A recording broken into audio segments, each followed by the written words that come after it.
America, a country where freedom was every man's birthright, where a man answered to his conscience, not a royal oath. But over the years, we've traded away that freedom, one war and one government promise at a time. This is the Destroyercon show. If you felt that loss, if you noticed that the country is changing into something more controlled and bitter, then you already know why we're here. If you like what we say, please subscribe and share the show. Let's return to a nation conceived in liberty. Hello, everybody. Welcome back to the Destroyercon show, the #1 podcast for destroying the mainstream consensus. I'm your host, Liam Childers, joined here today by my friend and co-host, Keller Williams. Keller, how you doing today? I'm doing great. All right. Well, I guess if it's no issue with you, let's get right into the news. Things are getting pretty crazy in Washington right now. As you know, the government shutdown just ended. Pretty interesting news. I mean, a lot of debate over the food stamps and everything, but I can't help but feel with the whole situation with the shutdown, the main thing to me is that at the end of the day, it's kind of irrelevant in the whole national conversation. I mean, in some ways, like, of course, we wanted to have this conversation over benefits or whatever, but it doesn't seem like there's going to be like any situation where the Democrats got anything really accomplished. The Republicans just kind of hurt themselves long term, but overall, it just kind of seems like a blip on the radar in the national conversation. What do you think about this? I mean, some of the things I saw, I think everybody's kind of mad about is the no cannabis products that are being banned, like in sodas and in foods and edibles like that. And people are more mad about that than anything else that's in the bill. As far as I'm even aware, or nobody has talked about what other provisions are in the bill, and more people are more upset about that than anything else. Yeah. Oh, so. I really can't help but find that, I mean, in some ways, most American people, in my day-to-day life, it was hard for me to even notice the government was shut down. I mean, in reality, I would go to the national park and it'd be free, but because now the government shut down and for some reason they can't take your credit card, which, you know, since it's something that's paid for with your tax dollars, and when they're not getting funding, it's free. That makes you wonder why they're charging you to begin with, but that's besides the point. Um, it's just such a situation because really, I mean, the government shuts down, but at the same time, overall, I mean, most of the things that the government does continues. I mean, they're still having the situation where they're going to Israel. They're still giving stuff to Ukraine. They're still talking about all sorts of things militarily. But the government shut down, you know? Yeah, I remember. I think part of the shutdown, there was like I read that even though you weren't getting food stamps, the VA hospitals were even worse, in wait times and getting to see people as they were before, but they were worse now during the shutdown. You had soldiers being laid off and on furloughed, but the aid to foreign countries didn't stop. Israel still got its money. Ukraine still got its money. Everybody still got their money, but the American people, especially the ones that were dying for or had almost died, that is, for their country, for their wars, were not getting the help they need. Not like they're getting adequate help in the beginning with the VA, but now it got even worse. With people not getting food stamps immediately, when that started happening, you had a huge surge of like literally, like, I think there's some restaurants that I saw on social media that were like, hey, if you were on food stamps or EBT, SNAP, and everything like that, come enjoy free food on us until the government shutdown ended. So you had businesses. Of course, the churches are already there. There was that big social, quote unquote, social experiment that woman did on TikTok about calling churches about baby formula that she couldn't buy on SNAP. That's a small potatoes to what was really happening in the bigger picture. People immediately started starting to step up and help, which is what we should be doing in the first place. It kind of just shows that like if people need help, there are people there, in the private market within the voluntary aspect of society that will immediately, you know, uh pick up the torch where the government failed to do and help people. So it wouldn't have been a big problem. I think a lot of people just blew it out of proportion to, try and blame Democrats and Republicans, about their problems. It was funny, both parties were blaming each other for not having the government unshut down, keeping people away from SNAP, when you would think that the Republicans would be like, this is great. Maybe we should it seems that this was all working out. Maybe we should just write a bill where we stop doing these SNAP benefits and other welfare, because it's clear that the private market provided one way or another during this, and it was for 40 days, 42 days this is happening. So they only missed a month. It wasn't that big of a deal. Relatively speaking, it wasn't that big of a deal. You had some help, you had stuff to keep you afloat, and you would have whatever's left on your EBT. I mean, you get it monthly. So uh just be a little bit more frugal during this time. Pick up a job. I mean, surely you would have some kind of some kind of job. I know a lot of people don't meet the threshold to apply for EBT, but they're still under the poverty level. So you still have money to like pay the bills, get a little bit of something for food, and with you have the Catholic social services, you have all the different independent churches that usually will help as long as they're not a mega church. um which was probably the second biggest enemies during the shutdown besides the government itself. um but you had all the help, and all you had to do was just work a little bit more. The side gig economy is still there, so I don't know. I think you did hit something really interesting there, especially talking about how, in some ways, of course, there's obviously the necessary. So much of the problem in the United States nowadays is the entitlements, right? This sort of irresponsibility that has been bred by our government over years and years of basically supporting these people who are on these programs, and basically acting as the safety net when the market would determine accessibility. But at the same time, it's really hard to make the argument that these people shouldn't be getting food, but we should be giving money to Israel and to other countries in foreign aid. Like, that to me is kind of preposterous. You really think about it. I mean, I want to cut the benefits. I believe in the free market. I believe in libertarianism. But at the end of the day, just politically, it's disastrous. I mean, how can you make your own people suffer while you're giving all this money abroad? It's really quite preposterous. Hopefully we can breed self-reliance through these kind of things. And again, I think you're right. It really did show that the market was able to step up and really help a lot of people who were going through problems. But at the end of the day, a lot of those nets have been weakened in the past by the government usurping much of the role that the churches and so on played in the past.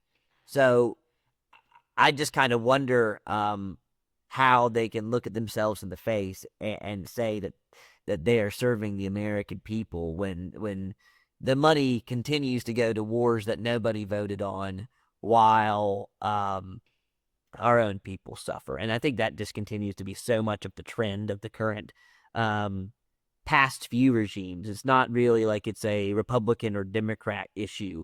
It's just this constant cycle of the war party, essentially. And sometimes they get kicked in the mouth, but the Trump administration has been, I think, just really quite disappointing on a number of fronts regarding this kind of environment of trying to drain the swamp, essentially. I absolutely agree. There's just not been enough going on in this administration to really have anything of substance. It's a huge what's the word I'm looking for? Dichotomy between his 2016 administration and his 2024. So when he was elected, yeah, 2024. Uh, it's just not been going well. It hasn't. It's only getting worse. I mean, we got the tariffs. We have The that's only 50-year mortgage. the 50-year mortgage. Like, bro.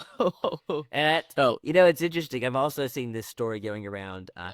about the ending of the penny, which that's actually But much more interesting than I think people give it credit for. well, it's already happened. Yeah, it just ended. I know. Yeah, That's what I'm saying. yeah. The last one was printed, but think about that.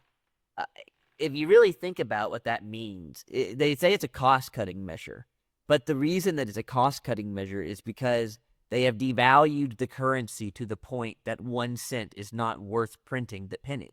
So how is that a cost cutting measure if the cost cutting is the fact that like you're not cutting the inflation, you know? It's just so preposterous. It's such a cycle. They keep doing things like this because at the end of the day, the Trump administration, just like most Republican administrations in the past, seems to be unwilling to touch the two things that you think that any conservative administration that would want to drain the swamp would have to handle, which is the entitlements and the warfare state. And it seems like the administration has they give all these false promises, and they will like arrest one guy that is associated with that sort of wave to get political favor, like John Bolton. But in reality, it's because he basically just criticized Trump. So it really leaves very little hope for the American people at the moment, I feel like. And I think it's unsurprising that a few weeks ago we saw the Democrats outperform in these early elections. Well, yeah. What's the quote there?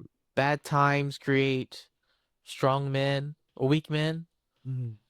We're in that cycle where it's like where we're getting a little reactionary, right? We see the conservatives are not doing what we want, and they're not helping the American people. So the left, the socialist, says, "Oh well, we have an idea," you know, and and what's gonna happen? It's gonna breed another extreme right reaction to a reactionary right reaction, to be completely redundant here to the left, and then because it's gonna get even worse, and it's just the cycle of history, bro. It's been like this for like what, the past 100 years. Uh, the conservatives get more progressive, which destroys our economy. The economy is then promised a, revival through socialistic means. It gets even worse under the Socialist Party. Eh, then that breeds an authoritarian, reactionary right dictator, and after that, we want to go back to like democracy. So, and then the cycle starts all over again.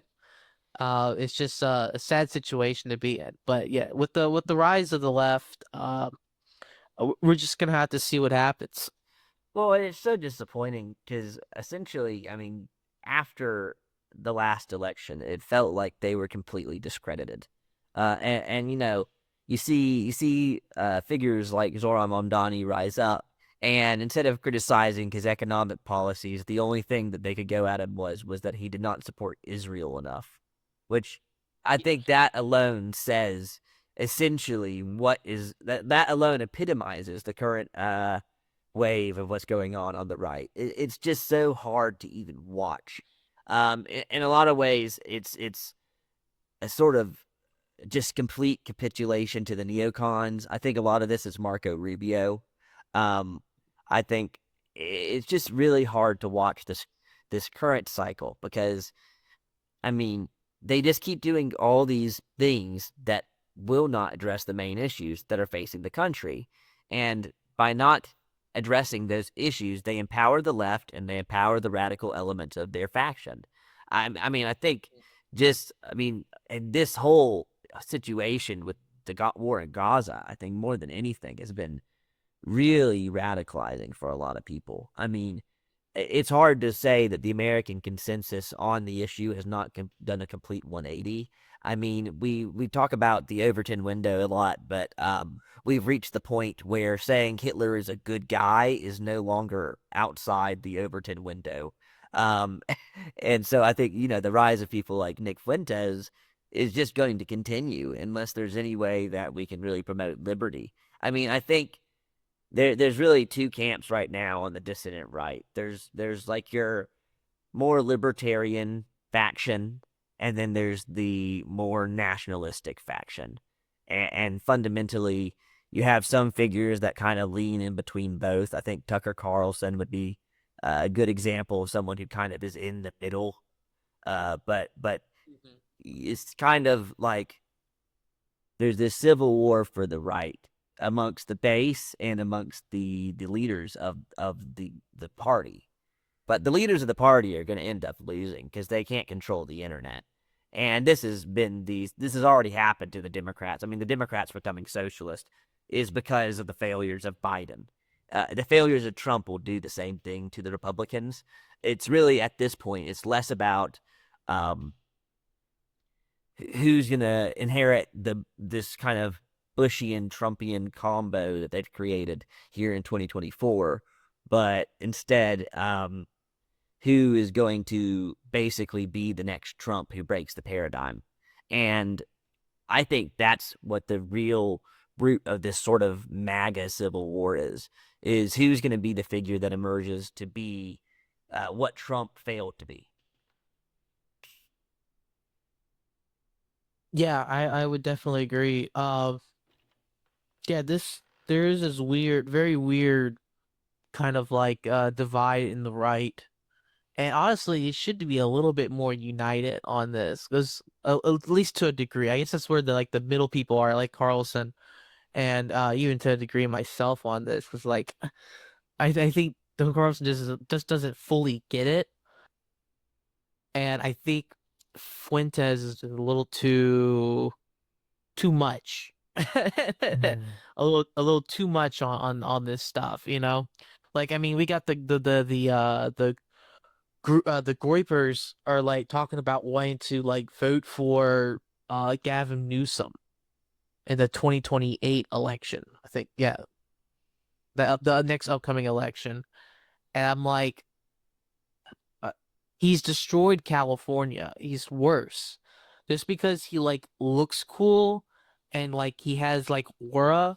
I mean, sure, I understand that, but it's like What does aura even mean? Even I feel like that's it another like thing as well. It's like they keep throwing around this word, but it's like, he has he has the vibe, you know? but he does. He I feel like he has the vibe of a creep. I feel like, especially, I mean, this goes back into, I don't he know. has he has the same kind of he is like it's kind of like an anti-Trump, Yeah, right? He comes from a rich family, so he has like the swag, he's an intellectual, heavily educated, uh, you know, and he's from California, so there's that laid back style, I mean, his I don't even know this is technically what is if he's technically religious or not, but like the dichotomy between him and Vance, his wife is a Hindu, who he's not willing, he's kind of weak in his own faith because he won't like he's letting his wife kind of choose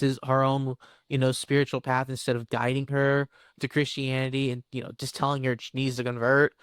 Where where Newsom has like an American wife.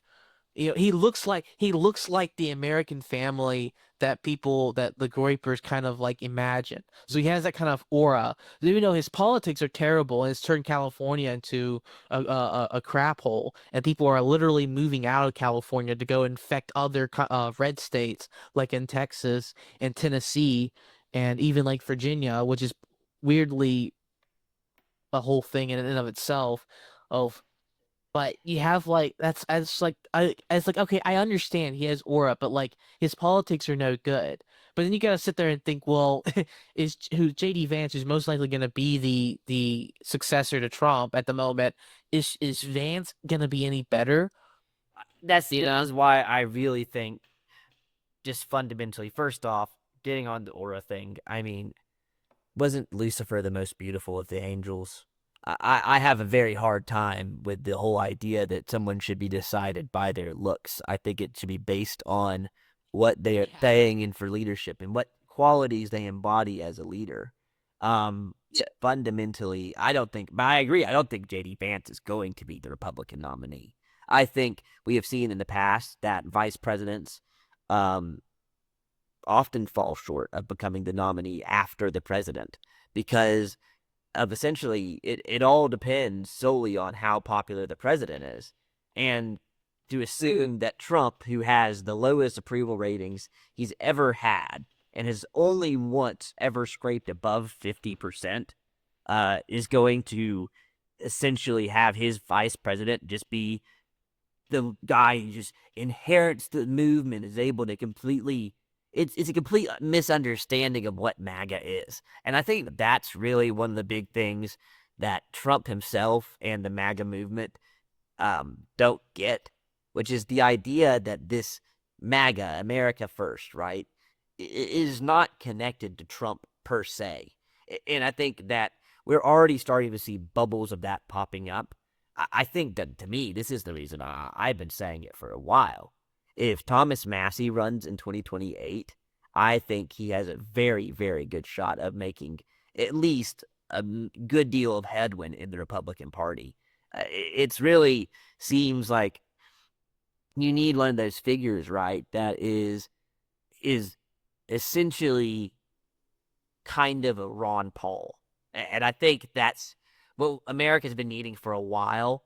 And I think Trump harnessed some of that energy. I mean, you remember you told Rand Paul, "Oh well, I'm better than you were," and so on and so forth. I'm a better libertarian than you, because he was more anti-state and so on and so forth. Which is, it's not true, but there is some truth to it because he was much more populist, and Rand in a lot of ways rejected some of the stuff his father endorsed. I think Rand's moved back towards his dad on a lot of issues, and I'm glad to see it.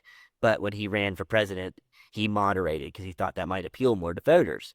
The truth is, his father appealed to voters. The truth is, his father's message is what Americans on the right have been longing for a long time, but their news media has basically lied them into believing that it's something else. But the reality is, like, when it comes to candidates who can go on to Joe Rogan and hold a conversation and win people over, it's going to be very easy to see a candidate like Massey being able to do that in a way that J.D. Vance and Gavin Newsom won't be able to. And I think that's the reality. And I think people who don't see that, I think, are really kind of missing the mark. It does seem like there's going to be almost a Ron Paul revolution 2.0 as we get out of this regime where it seems like Trump is embodying Bush 2.0. So maybe we are ready for 2008 again. And this time the media will be on our side. Maybe. I definitely would love to see Thomas Massie on a presidential bid. Because I would definitely vote for him. I wouldn't vote for Vance. Uh, wouldn't vote. I wouldn't know anybody. Who else would even be running at this point? It Uh, seems like he's pretty much the main dissident right figure that's going to run.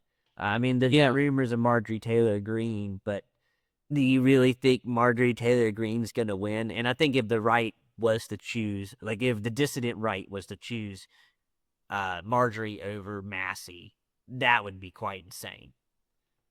It would. I mean, even though she's been getting a lot better, uh, about stuff going on right now in our government. But yeah, I imagine not voting for Thomas Massie. I don't.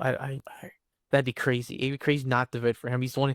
He's been extremely consistent on all fronts about this entire thing. Well, and the Angels, some seem to be terrified of him. I think that's a big issue too. I mean, if they don't even put this much money into I mean, they didn't put this much money into Zoran's race. They're worried about him. Then that's something that I think people need to look out for more is where is the money going? It's not going into campaigns against left-wing socialists. I think at the end of the day, they know that they can get their hand on the socialists because the socialists want to use government power. They're worried about people who are not afraid to reduce government power, And I think that fundamentally, Massie is interesting because he's both anti-Trump, not like actually anti-Trump. I mean, he's voted with the president more than most other Republicans, but he's been framed as anti-Trump, which in reality might end up being a benefit in the long term. Yeah, if Tommy if Massey was on the ballot, there would definitely be like a Ron Paul revolution going on. We got to see what happens in Kentucky. I mean, he's up for Uh, election next year, and they're putting so much money into this congressional race. I mean, I imagine he's still going to win by, I would hope. I mean, in the past they put a lot of money into his races, and he still wins by about 60%. So you would hope that whatever this challenger they hope to get in the primary is just going to get floored. I think it's really hard to see um, this not for what it is. I think especially with the internet being such a powerful tool, and that Massey's getting a lot of support from across the country from people who are like, no, he is America first. He's the one that embodies it. I mean, you see what Tom Woods has been doing. I think that there's a lot of evidence to suggest that this is going to be something that is almost a marker for his campaign success going forward. Definitely, I would definitely agree with that assessment. Yeah. Well, I mean, we've been beating around the bush. I think it's hard to talk about anything else, but the whole situation in Gaza right now, um, as you know, Keller, there's been the whole situation with this ceasefire. Jared Kushner going in there and basically um, trying to make this deal. Even though there's a ceasefire, the killings don't stop, though. That seems to be the trend throughout this entire conflict. I mean, it was already a trend in Lebanon. They've been killing hundreds of people since the ceasefire in Lebanon. And it just continues to be just a complete disaster. But I know that you know a lot more about this issue than me, so I'll let you speak a little bit more on it. Yeah, yeah, last thing I heard about it was like immediately after they signed some of the ceasefire stuff, Mm. immediately Israel launches strikes into Gaza again. And this is why the ceasefire this is why Hamas was so hesitant to like again not want to sign anything in with Israel because this always happens. They capitulate on some stuff. They return their hostages. They return the Even hostages. the bodies is what I saw. I mean, they've even If I remember permitted correctly, some delays with some, but for the most part, they've been very responsive at trying to get the bodies back. I mean, it's like they're under rubble, so I mean, I don't know what you're expecting. It's going to not take 3 days. They give them 3 days. exactly. And then they immediately go back and they renege on it, and then they kill more people, kill more children, kill more women, kill more of Have, civilians. have you seen this And yellow line policy they have over there? actually I've never heard of this Yeah, so before. this is Tell me the about new it. thing that they're doing. There's been this yellow line demarcation they've made. And originally when they made the yellow line demarcation, they basically they they didn't they didn't mark it at all. So people would cross the line and they just blow them up basically. They shoot them. And so um they put these blocks so they could kind of mark it, but it's still very loosely done.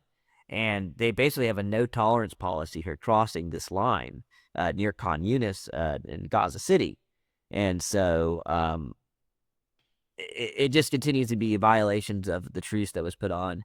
And it's crazy the amount of violence. You would think that if this is such a big deal for them to enforce this boundary, um, you would at least have soldiers and see who these people are or something. I mean, it just seems like the Israeli government has a no tolerance policy for Palestinian civilians.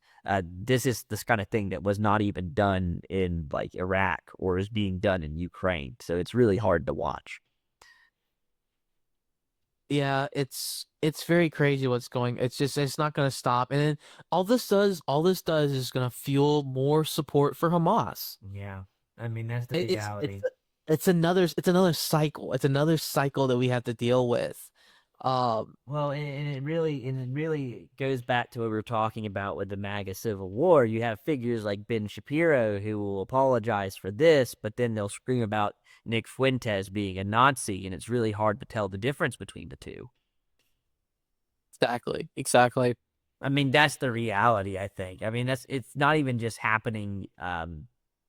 It's not even just happening in Israel. It's not even just happening here. I mean, you can even go and see. I've been hearing stories about like stuff that's going on like Chinese social media, and Chinese social media's turned towards Israel is about as radical as you can get. And this has been the same reaction of much of the international community. People overseas hate this thing, and we think it's a big issue in America.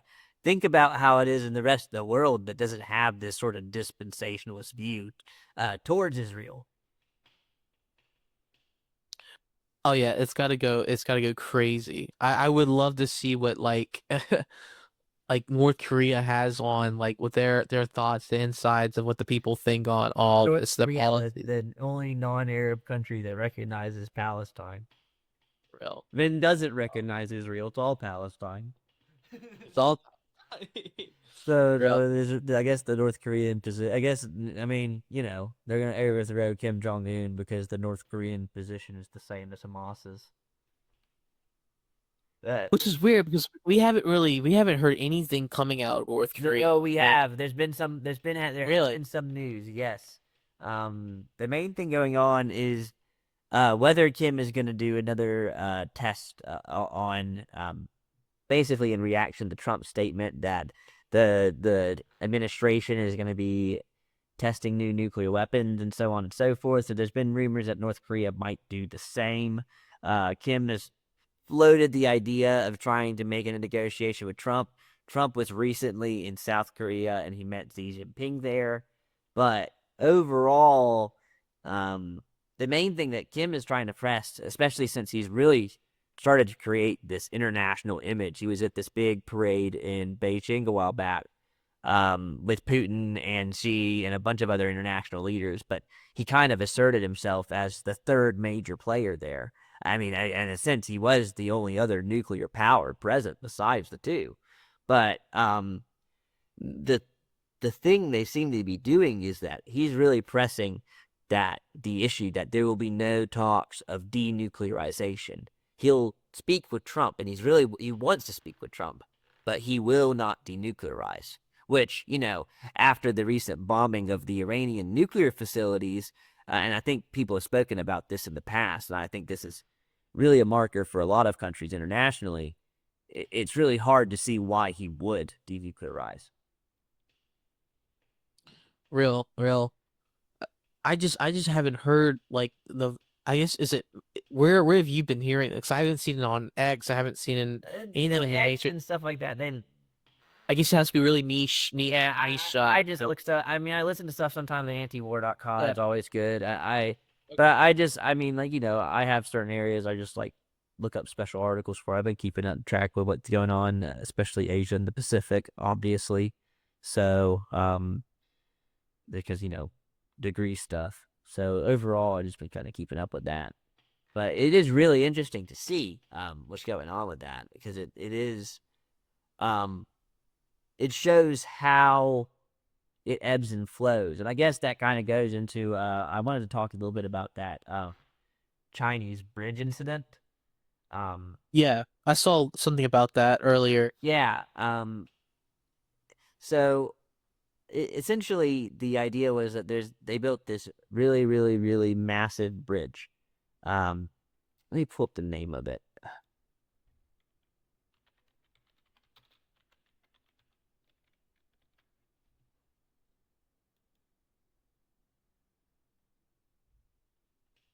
Yeah, it's in Sichuan. Where is it? What is it called?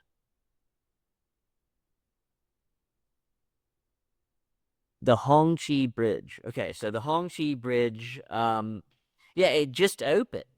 It collapsed right after it opened. And what I was thinking is that this is so interesting because it shows one of the things that has been rocking China's economy for a while, which is essentially they're going through their own version of the Austrian business cycle, where they have essentially fueled their economy for a long time by lowering their interest rates. And now it started to bite them in the butt in a lot of ways, where these projects they become rushed and underplanned because they're losing the money. And so it seems to be that a lot of the infrastructure projects are failing.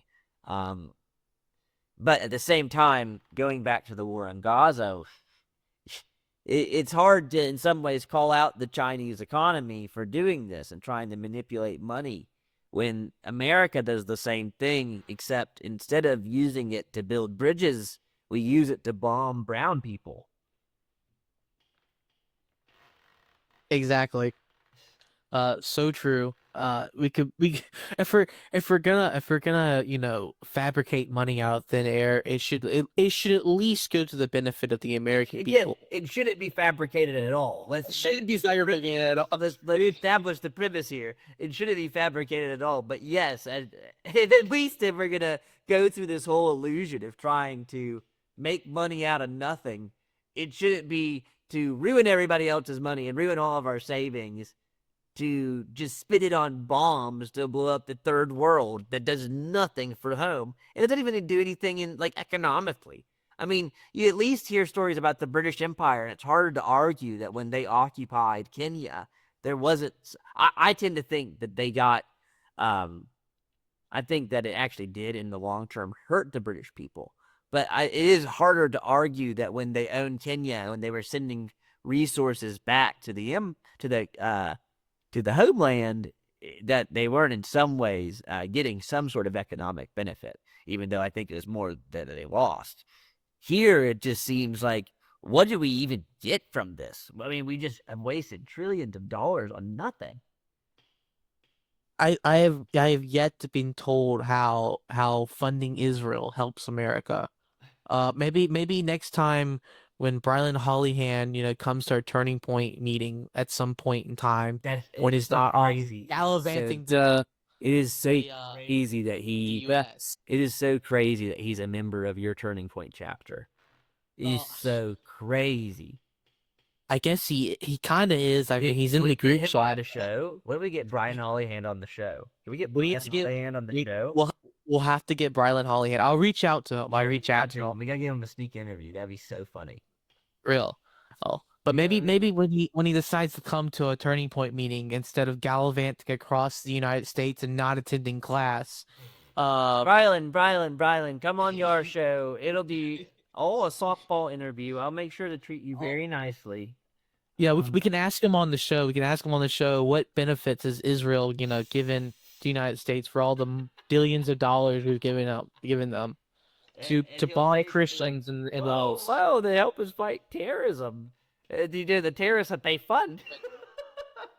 They I've talked about this before in several debates that we have on campus. Israel actually literally founded Hamas. Well, and they've It was supported the instatement of it, this Al Shara guy, Al Jalani in Syria, and he literally joined Al Qaeda and was in ISIS, and the reason he joined and was because he saw 9/11, and instead of like people in America talk about, well, we saw 9/11 at home. I really longed to join the army to defend my country. He saw that, I thought, yeah, fuck those guys. Let's blow them up.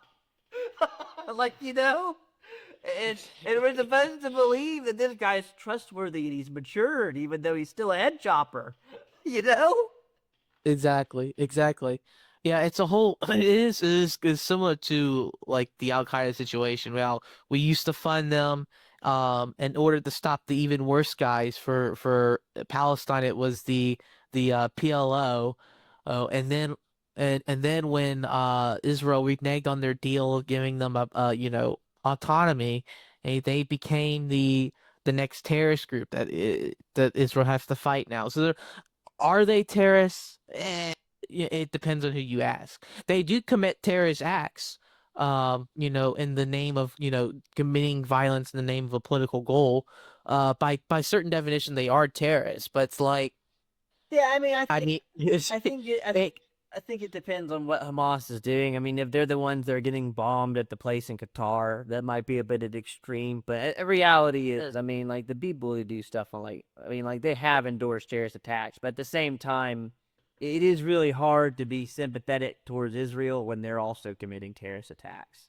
I mean, Exactly. that's the reality. I mean, I think that I mean, I should have sympathy for the people that lost their lives and were kidnapped and stolen from their family. I mean, it's unbelievable. I mean, but in a large way, I mean, and even the hostages in Israel will say this, and especially not or the families of the hostages, and some of I think even some of the ones that have been returned home have begun to sue the government. The idea is that fundamentally, they believe the Netanyahu regime has kind of used, and I think this is true, has used the hostages for political gain while really not putting the return of the hostages at any value at all. Yes, I mean that's Netanyahu for you. I wouldn't put it past them. The whole thing, the whole media campaign of free the hostages, it's all been a political stunt to gain support from Netanyahu. Most certainly. Um, and like everybody wants to talk about the Israeli hostages. The thing is, Hamas treats those hostages actually relatively well. At least from some of the hostages that returned prior to the ceasefire, I think there was a story of one woman who was sent back, and she I think there was like a whole meme about like she like learned Arabic to like speak with them, and she was in good health. Um, you know, I think there was another story. There was another one where one woman got like a nose job or some kind of plastic surgery. She got some kind of plastic surgery because the Hamas soldiers wouldn't rape her, and Oh my she was like, gosh. I don't know. I think I saw this. I don't know. I don't know if that's actually true. That I might have be to. one. That might be one It of those could be. Twitter The stories thing is, the come thing out is, from nowhere. the thing is, I would have to verify it. I guess I would have to get a little more verification. But I did see the. I did see I wouldn't put it stuff past there. them. There's I been, have there's been heard there's been rumors of other this. Yeah, but there's been other stories about how well the Hamas has treated some of the hostages. But in comparison, you have literally there was something I was trying to look it up earlier. Uh, that one of the Israeli ministers is under fire because she like defended the soldiers raping the Palestinian prisoners Yeah, in I their saw camp. this. And She defended them. she defended. She the story that was so fascinating was it wasn't the person that got defended, right? It was you're talking about the So the story goes that there was the essentially the person who leaked the information that they were abusing and raping, sexually assaulting the prisoners. This isn't the first time either. In the This Palestinian camp, Yeah. and the lady who leaked it and reported it to the press, she is the one who is going to jail, not the The people who whistle. So committed she was whistleblower. The the whistleblower is the whistleblower. one Okay. being punished. Yes, the Yeah. whistleblower is being punished. The the people who committed the act were found not guilty. Yeah. So, Is that the same story? Because or is this a separate no, instance? Because there's I a think it's the there same. was a No, I'm almost certain this is the story you're talking about. This okay. was the recent one that just Well, came out. I know. Well, I understand that. I meant like there was another story about how Israeli soldiers were gang raping like Yes, male. this is the This one. is this is This this is is the a one. continuation of that This is the story. same Okay. story. Yes, this is the same story. Okay.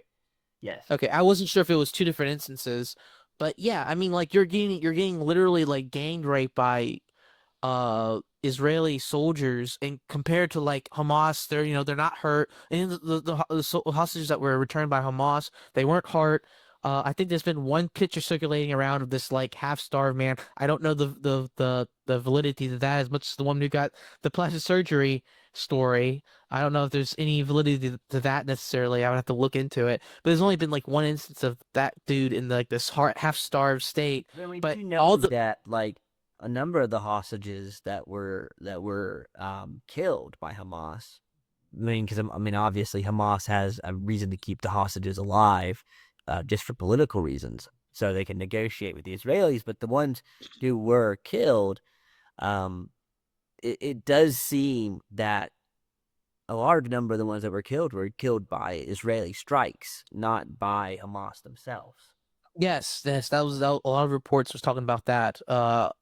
Yeah, all the strikes were done that were killed that were by Israelis. They were at the IDF.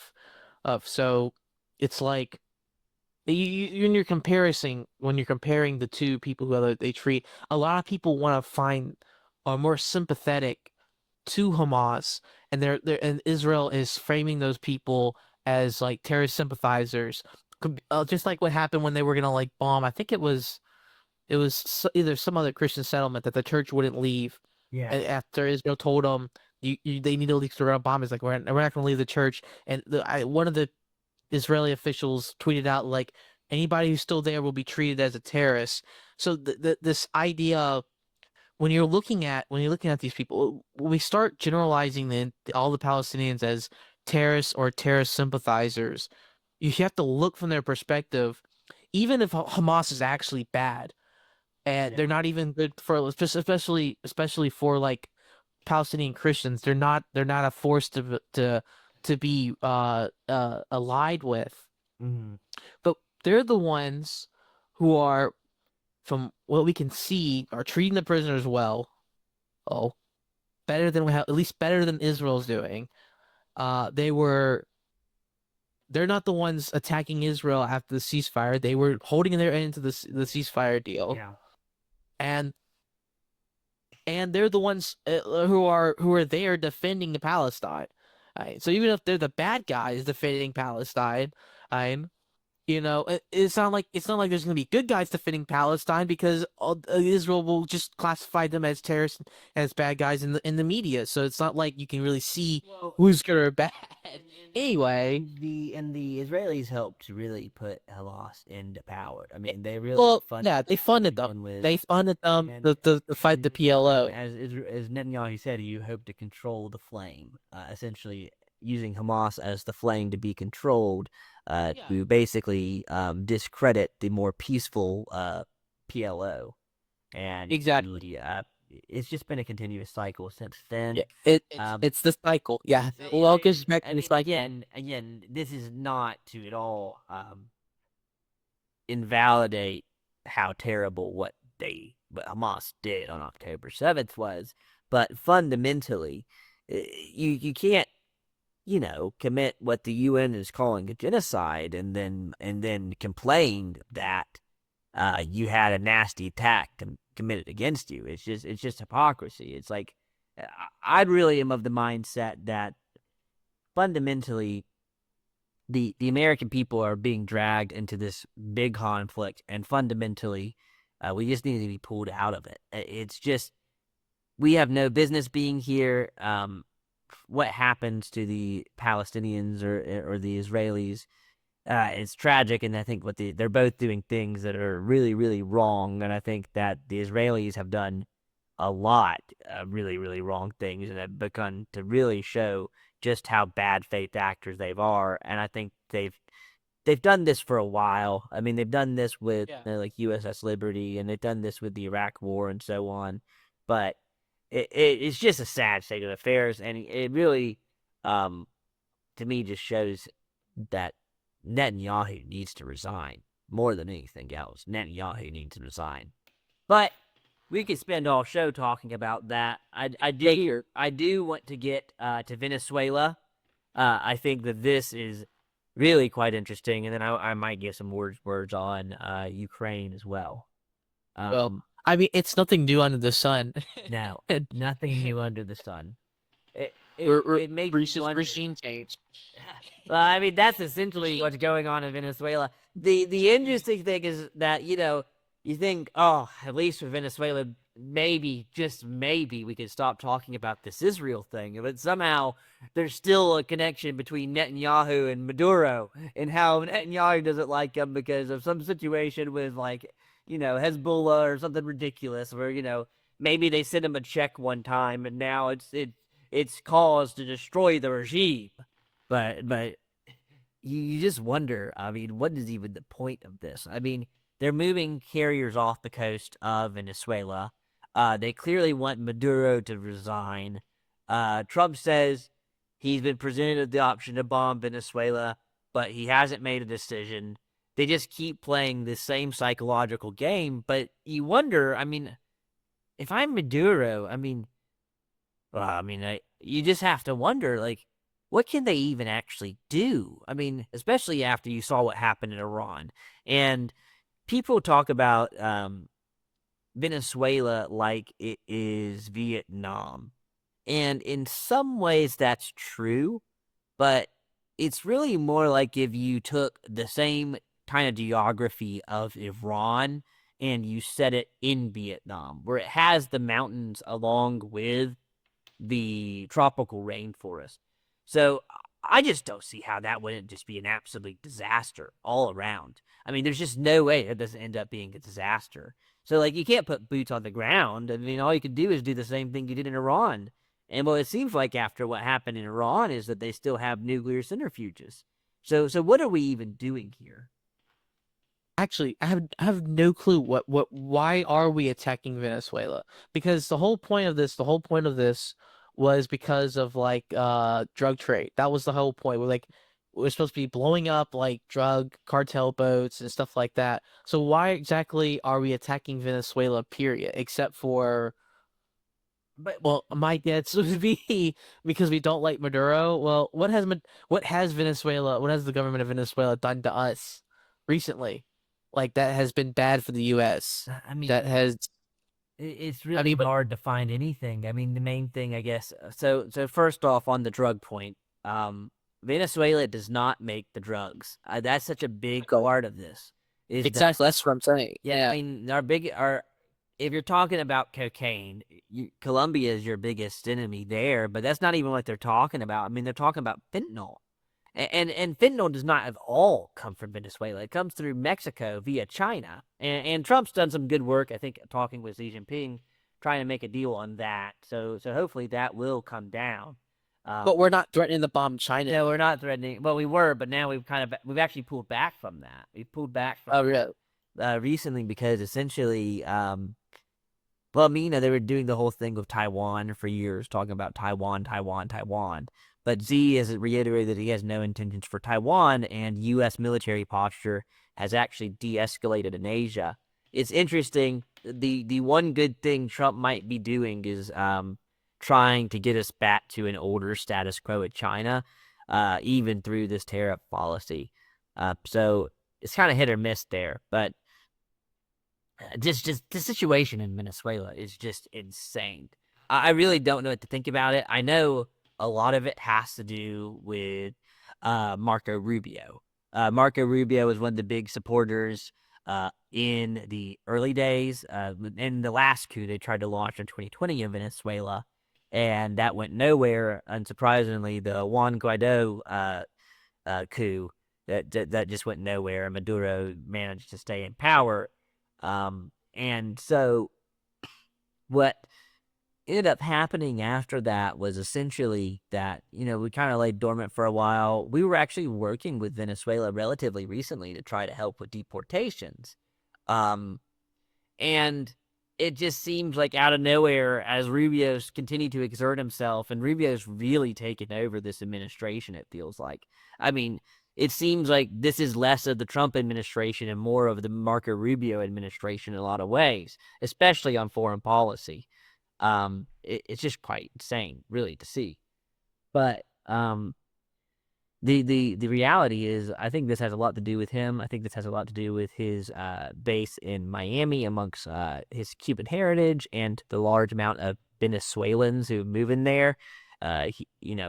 He's always been in support of overthrowing the regimes in Caracas and in Havana in similar fashion to Iraq and Iran. So to me, it seems like this is just kind of his war in a sense. Now, will the president actually activate it, or what are they actually trying to do? That's the real puzzle. Is like, what's the goal here? What are we trying to get out of this? I mean, what happens if we do coup the government here? It's just hard to see any real benefit. And fundamentally, the real thing, right, is that if we do bomb Venezuela, if we do intervene in Venezuela, if we do try to coup their government, if we do cause a regime change and whatever that comes from that, which we have no idea what the consequences will be, what happened with the migrant crisis? Currently, Maduro is working with us to return illegal migrants to Venezuela. If we bomb the country in similar way that we did to Iraq and Syria, do we get more or less migrants? Exactly. Exactly. I mean, this is essentially what we saw in Europe with the refugee crisis, is that they just all flooded in. So it just seems like, if anything, Trump's setting the stage for, even though he's tightened the border, he's setting the stage for the next big migration crisis. Another delightful cycle. It's the theme. It's the theme of tonight's episode. Tonight's show is cycles. That's what, yeah, like everything though, Keller. It's just always a constant cycle. It's just always cycles. Yeah, it's all circles. Yeah, yeah. It's just gonna cause another mass migration, refugee crisis. Like it'll flood America with more migrants, but then will just cause social instability, especially in other red states. And like, what is that gonna do? It's just gonna make more people mad. Well, and it's really sad because in some elements, I mean, it's hard to blame the migrants because I mean, like, their homes are getting destroyed. At the same time, and in a real way, I mean, like, they're being incentivized to move, but yeah, and it brings up this whole debate over what should you do with the migration and everything. It's a fundamental problem. It has very little to do with the border policy itself. And people need to get out of this mindset. It has far more to do with the incentives to migrate. And we keep creating incentives in the third world by destroying these countries, and we bring them in and we give all this money, and it's like, at what point can we allow for a natural flow of immigration where the people who need to be given jobs, and this would bring jobs back to America, is if labor prices were able to be cheap at home, which the reason they're not is because of inflation.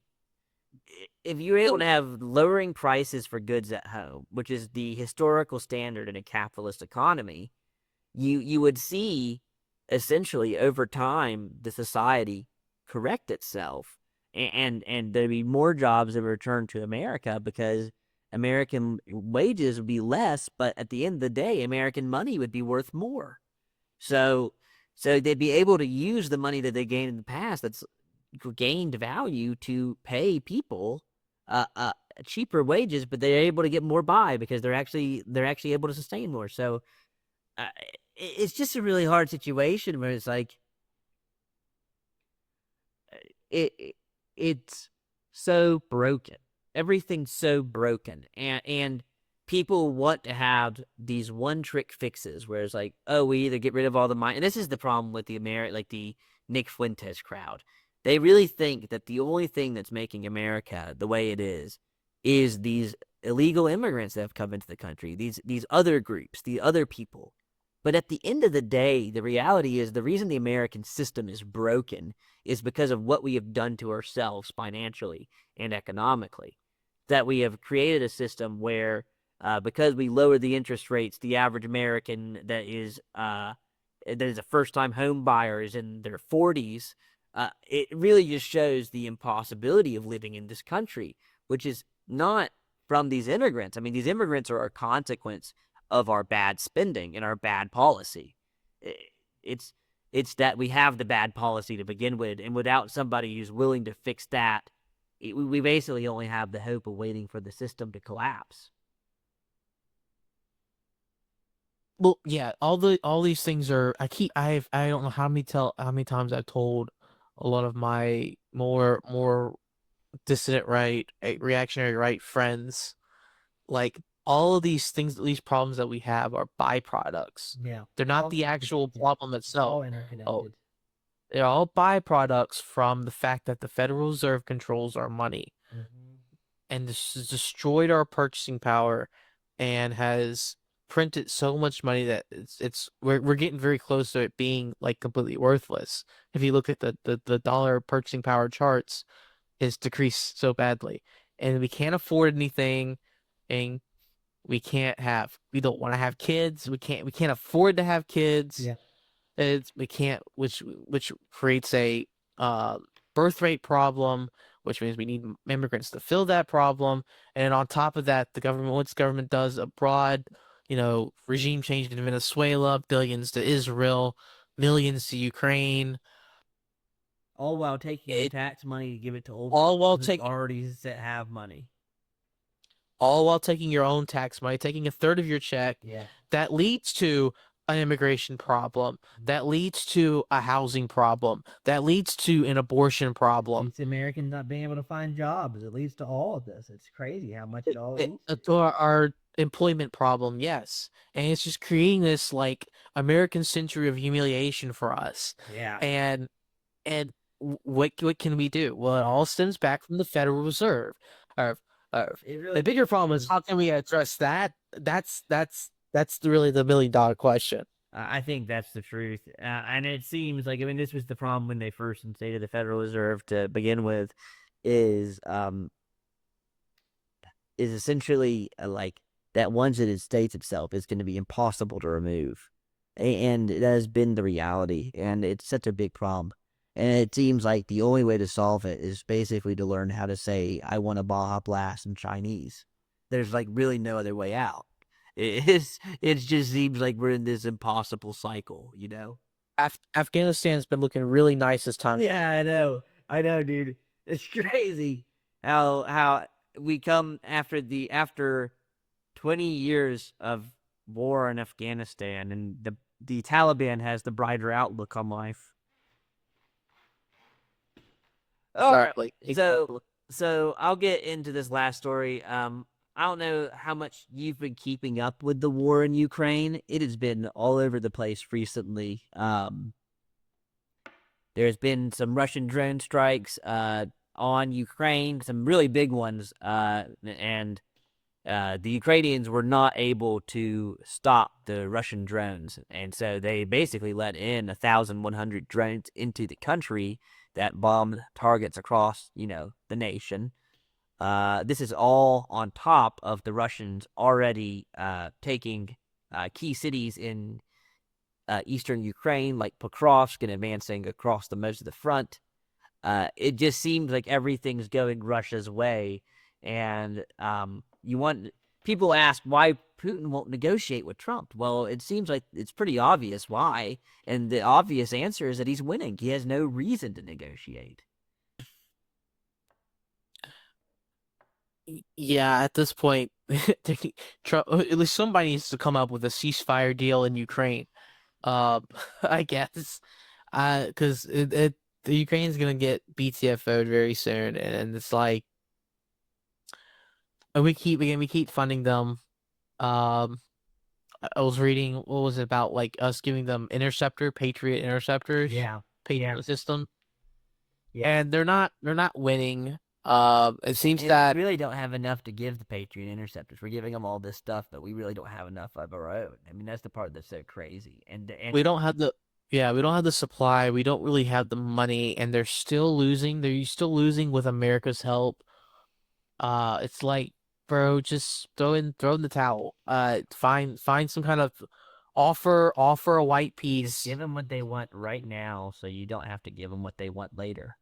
It's just gonna lead to more killing, more deaths. The longer it goes, it just seems like it seems like how it was in Syria, right? Where in Syria, and Syria was a little bit different because the reason that they eventually did lose was because the Russians pulled out.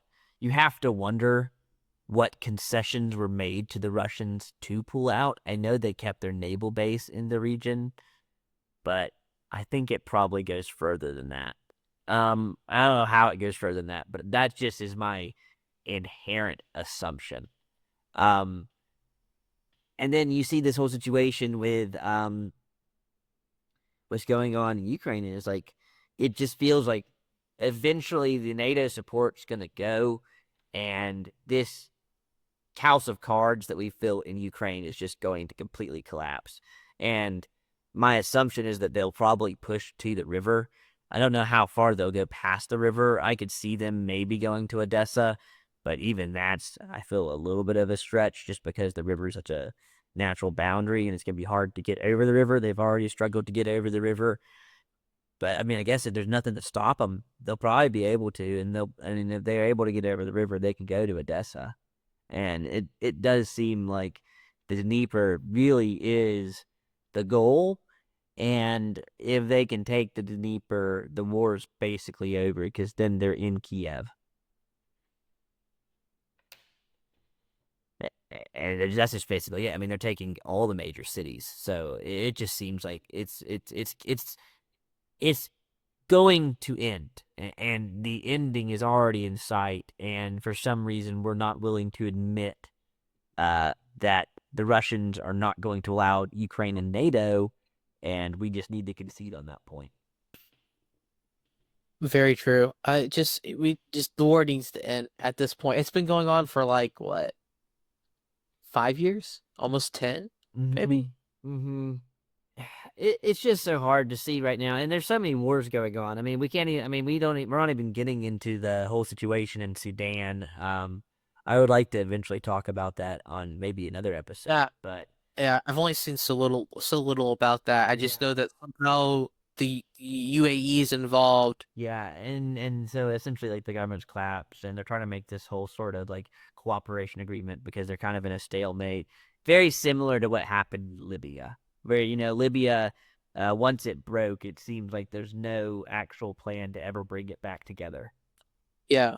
I'm also seeing things that's almost along lines of what Israel is doing. They're like, there's a genocide going on in Sudan, something about the two groups of Yeah, people, there's a bunch of really terrible things happening there. and the UAE is funding it. So, And then there's also this weird talk about the U.S. getting involved in Nigeria, which again, we don't really have time to talk about, but I just think that it's just so worrying. We hear all these stories of the wars, and we're not done in Russia. We're still giving them stuff in Ukraine. This situation in Gaza seems like it's being held together by like Scotch tape. I mean, like, it seems like there's going to be something that goes wrong. The ceasefire's going to end. And it really even seems like, at what point does a war start back between Iran and Israel? I mean, like, it doesn't seem like any of the problems that we're trying to solve are even solved. Even the peace treaties Trump does claim, if you know anything about Armenia, you know anything about Cambodia, this is not going to be the end of that situation. That this is just not going to be the end of those situations. I mean, especially in Armenia. I mean, essentially, the administration just, the peace treaty was what, succumb to Azerbaijan. Eventually, that's going to go elsewhere. So it, he calls himself the peace president, but it seems like he just is more like the stalemate president, where he gets these stupid peace deals that bring fighting down for a while, but never actually solve the root of the issue. yeah, exactly. I don't remember what Trump did in Armenia. I know that there was a war, between the Azeris and the Armenians, but I don't really not fully aware. I was at that war was really kind of downplayed, a lot too. Now that I'm thinking about it, Well, yeah, other than the fact that I know Israel Azerbaijan was has a funding big lobby. the series. Yeah, Yeah, the Azerbaijanis have a big lobby. exactly. But Yeah, so hard to see. I mean, it really does make you think, Keller, what are we even coming to? But I don't know. on that note, I guess we can keep it on a little bit of a happier note. EU5 finally released. We have the game of the future. It seems like life is going good. I mean, the economy is doing terrible, but who knows? Maybe things will get better. Exactly. And Let's get a 1 minute review on the new EU5 game. oh, well, I will say the population dynamics very, very interesting. A lot of the colony stuff, people are complaining about it, but it's really just the fact that the market actually operates like the free market. So, like, people are like, I'm building these silver mines in my provinces in Bolivia, but the silver's not going to me. It's going to freaking France. And it's like, yeah, because that's how the market works. So, so people are complaining about it, but it's very, very accurate. I have enjoyed it so far. I wonder what the DLCs are going to bring. But fundamentally, I really enjoyed the game so far. I've been doing some crazy stuff with Serbia. It's a lot easier to play Serbia in the start date because you're not just immediately killed by the Ottomans, which in some ways that was kind of the fun of playing them in the past. But either way, um, it's a good game, and I'm glad to say that it gives me some optimism that maybe things can get better. And on that note, do you have any last words for us, Keller? I don't believe I do. I think this covers it. All right. Well, thank you everybody for joining us for this episode of the Destroyercon show. It's our first episode, so if you like this, please make sure to like, subscribe, hit that bell button, and leave a comment. I mean, we need as much attention as we can get. This is something new I'm trying to do. Obviously, this channel has been dedicated to making memes in the past, so it's a little bit of a leap. But I mean, they've all had kind of a similar topic. So I kind of want to just kind of give some opinions, have some talks, and hopefully we can get some interview guests in the future. So please make sure to like, comment, and subscribe. Thank you again, and just remember to continue the constant struggle for liberty.